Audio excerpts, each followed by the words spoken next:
জুলাই আন্দোলন চলাকালীন রাজধানীর ভাটারা থানার এনামুল হক নামের এক ব্যক্তিকে হত্যা চেষ্টা মামলায় জামিন পেয়েছেন ঢালিউডের জনপ্রিয় চিত্রনায়িকা অপু বিশ্বাস। রোববার ঢাকার চিফ মেট্রোপলিটন ম্যাজিস্ট্রেট মুস্তাফিজুর রহমানের আদালতে আত্মসমর্পণ করার পর শুনানি শেষে তাকে জামিন দেয় আদালত। এই চিত্রনায়িকার পক্ষে জামিনের আবেদন করেন তার আইনজীবী আবুল বাশার কামরুল। অন্যদিকে রাষ্ট্রপক্ষ অপু বিশ্বাসের জামিনের বিরোধিতা করেন। উভয় পক্ষের শুনানি শেষে আদালত জামিন মঞ্জুর করেন। এর আগে গেল ২ জুন হাইকোর্ট থেকে ৬ সপ্তাহের আগাম জামিন পান অপু বিশ্বাস। তারপর গেল বৃহস্পতিবার ঢাকার অতিরিক্ত মেট্রোপলিটন ম্যাজিস্ট্রেট মোহাম্মদ ওয়াহিদুজ্জামানের আদালতে উপস্থিত হয়ে জামিননামা দাখিল করেন তিনি।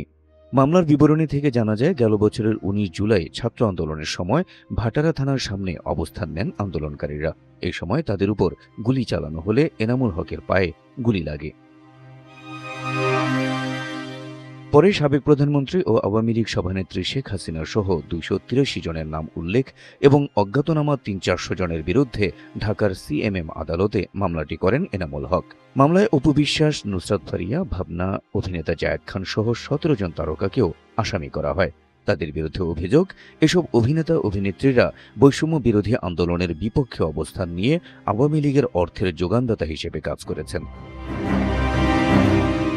এ মামলায় তারকাদের মধ্যে প্রথম গ্রেপ্তার হন চিত্রনায়িকা নুসরাত ফারিয়া।